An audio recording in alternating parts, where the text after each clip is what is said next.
Hello guys, welcome to another session of Cassadara learning. Today we are going to see about the operators in Java. So what are the operators? Operators are basically symbols that are used to perform certain operations. So what are the types of operators?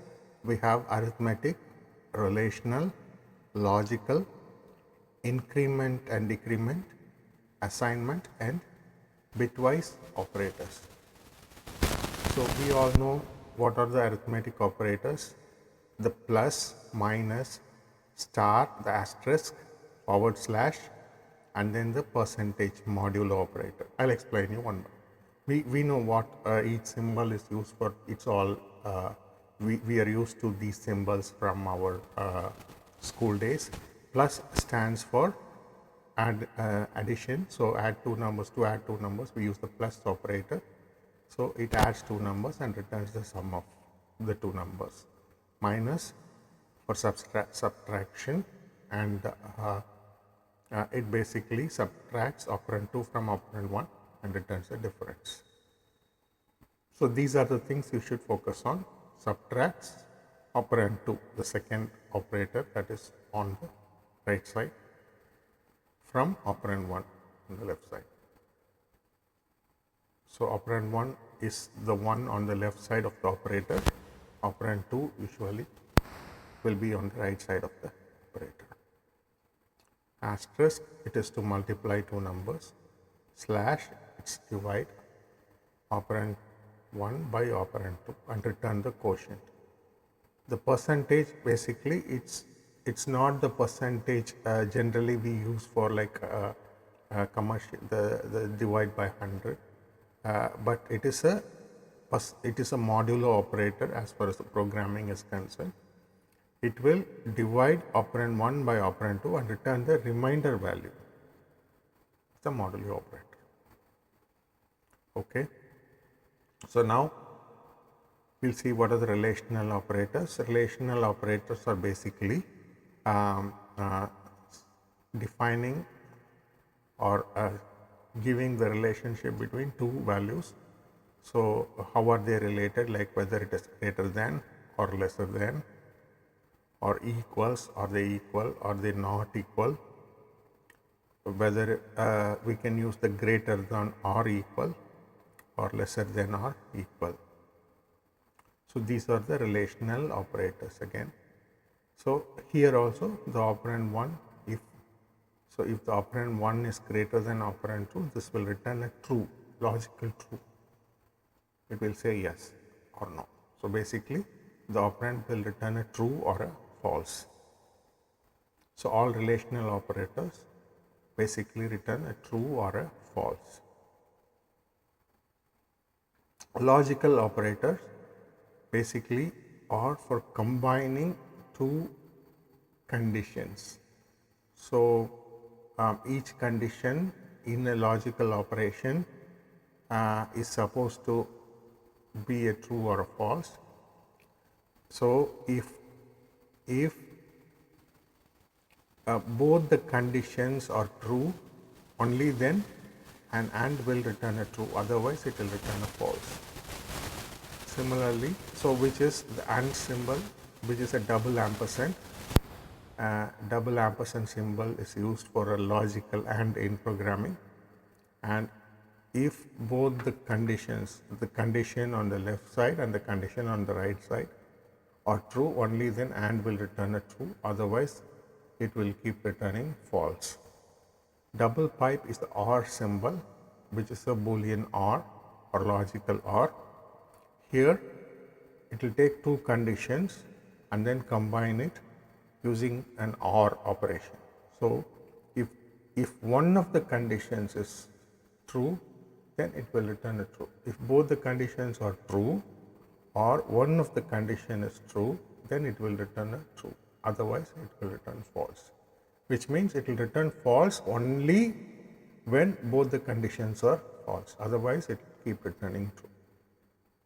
And the exclamation symbol is used for a logical NOT, which basically returns a false if the condition is true, and if the condition is false, it will return if the condition is true, it will return a false. So yeah, so this is basically returns false if condition returns true and vice versa. So these are the three logical operators that are available. These are all very important, and we will combine. Basically, we form all the logic using these operators.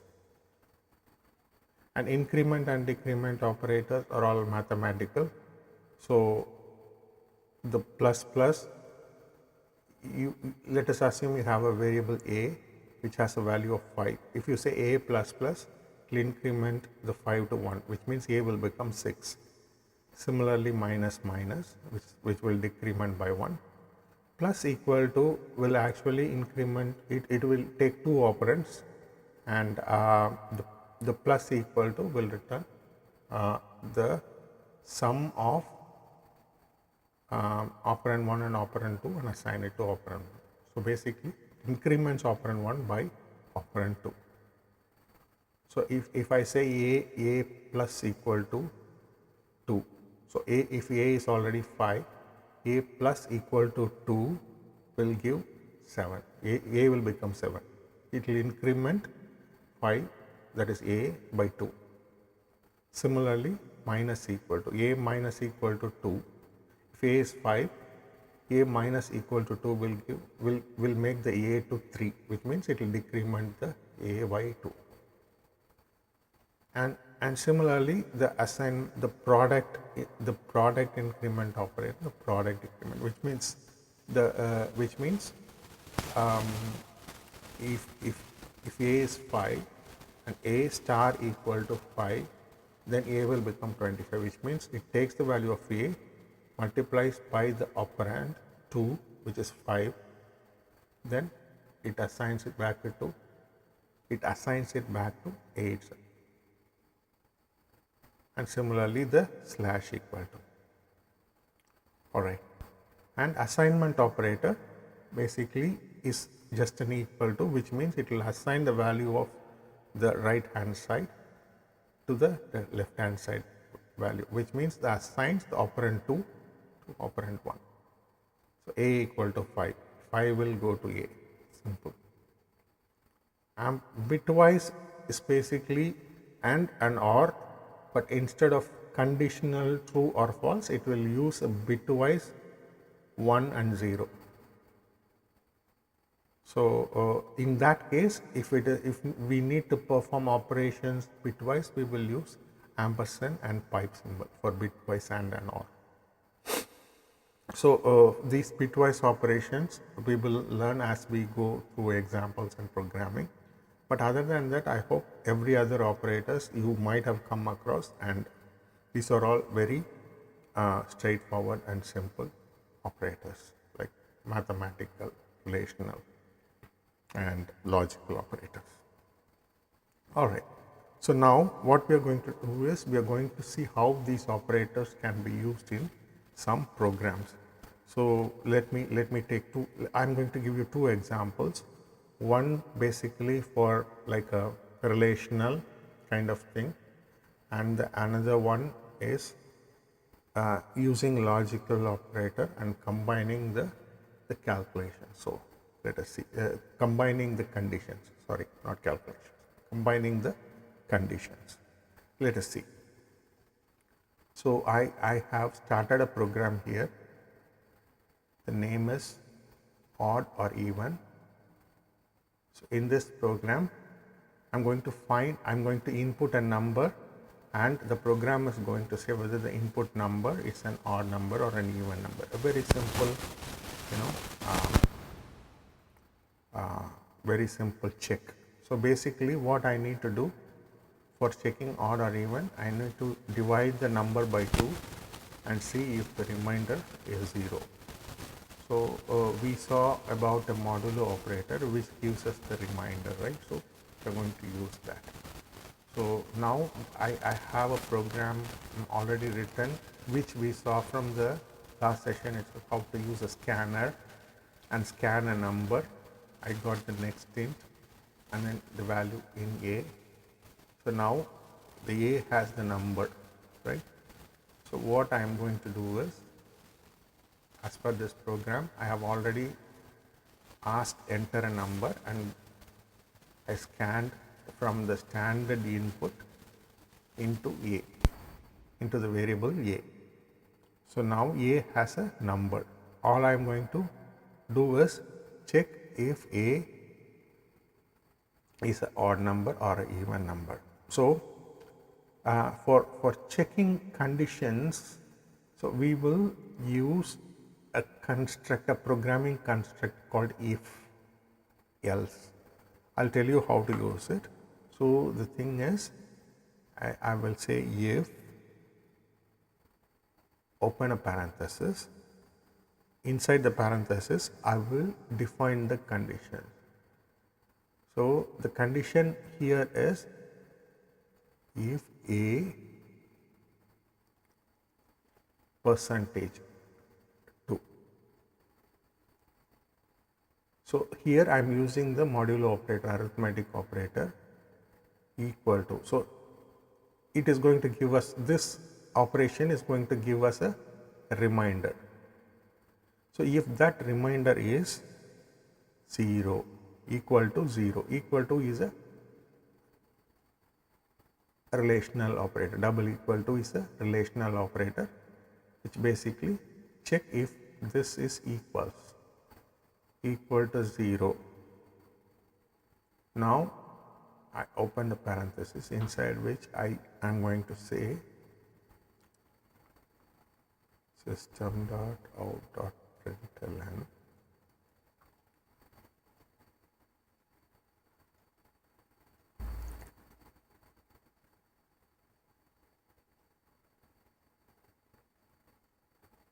given number is even.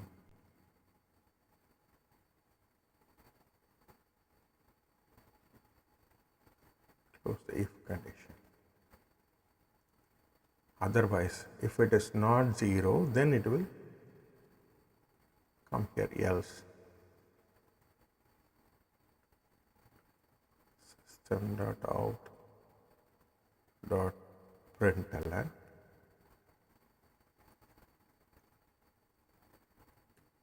number is odd.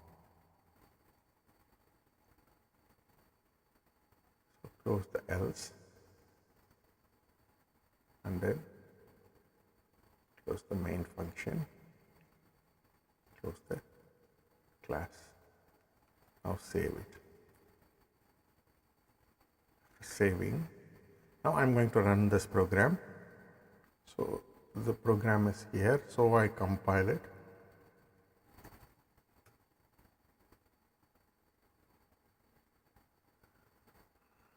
And then I run it.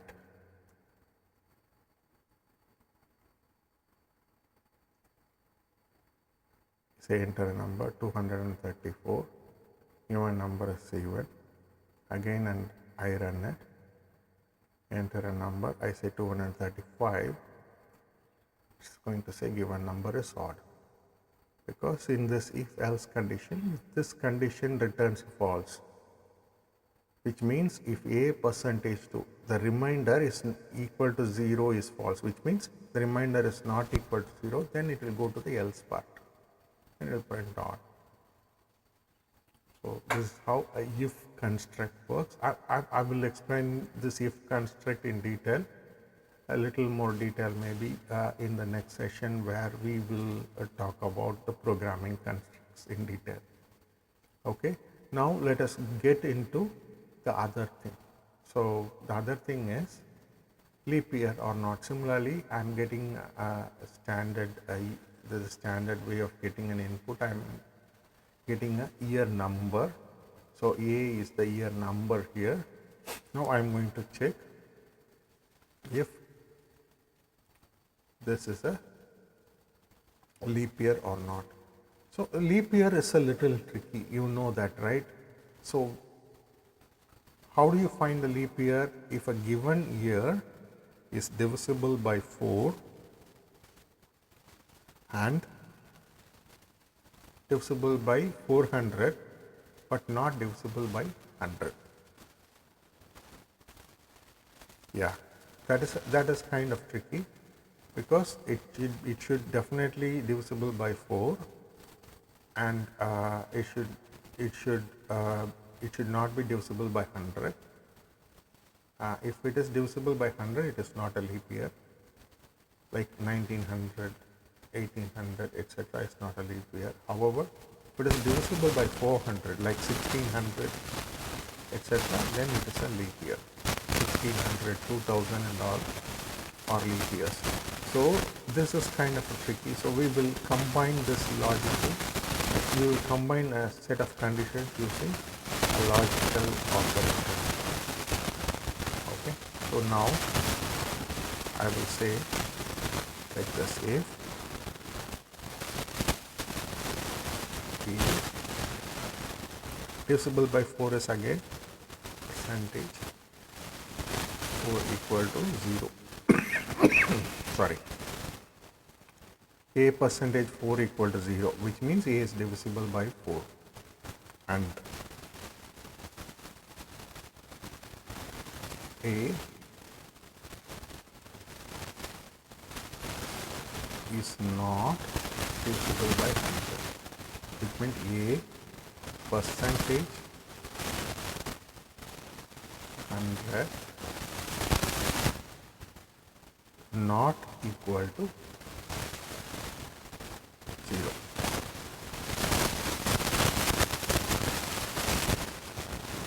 Now I say or A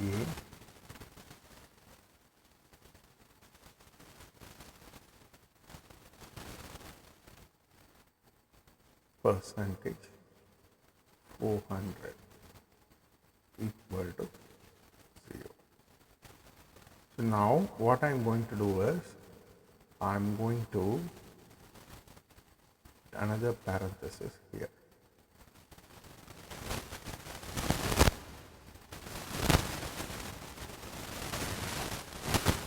So this means what will happen is first there will be a hierarchy of operation.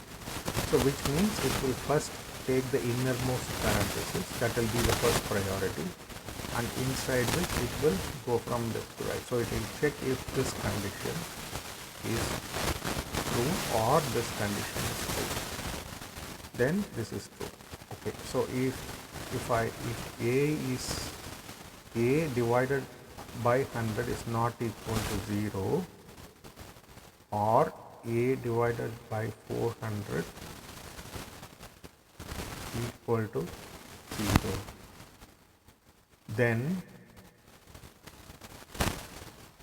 it will basically check for this condition, which is A divided by 4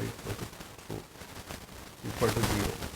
So now if this is true and these two combined together in an OR, which means any one of this is true, then the entire thing will become true, and then in such case we will say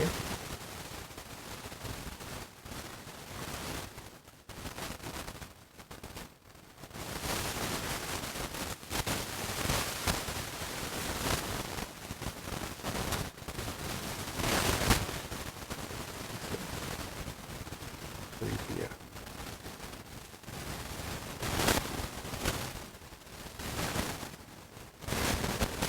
If else open, then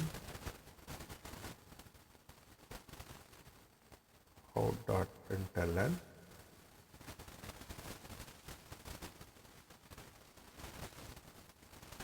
given here is not a leap year.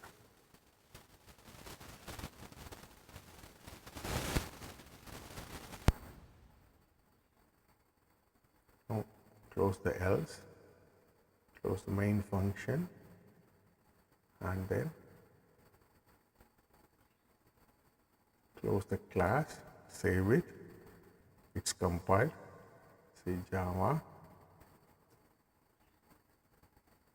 leap year or not. Enter a year number. I say 2023 is not a leap year. Okay. Now I say 2024 is a leap year. Fine. I say 1600 is a leap year. I say 1900 not a leap year. All the conditions are satisfying, right? Now the program is working perfectly. All right. So this is how we use. So here we are using the arithmetic operator, the relational operator, and logical operator combined. So this is one condition. The entire thing in the bracket gives another true or false, and we are combining these two conditions. For AND, both conditions need to be true to return a true, whereas for OR, one of the condition needs to be true to return a true. That is the logic. So practice logic, you will understand, and you will be able to do more complex statements like this. And this itself is fairly complex, like a tricky example. So yeah, it'll be easy. Once you start practicing a lot, it will become easy for you. So keep practicing. All right. So let us go back to the presentation. So in summary, so we saw in summary that we saw today various types of operators that are available in Java, which are like arithmetic, relational, logical, assignment, increment, decrement, bitwise, etc.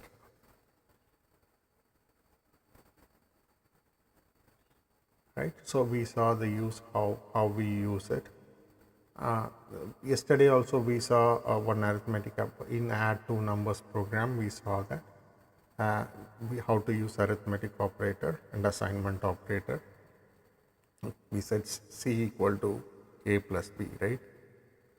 So in that statement, equal to was the assignment operator, A plus B, the plus is arithmetic operator. So first it operates and then assigns. So that is how it works. All right, guys. Thank you so much for your attention. Keep practicing. We'll meet you on another session tomorrow. Thank you for your time.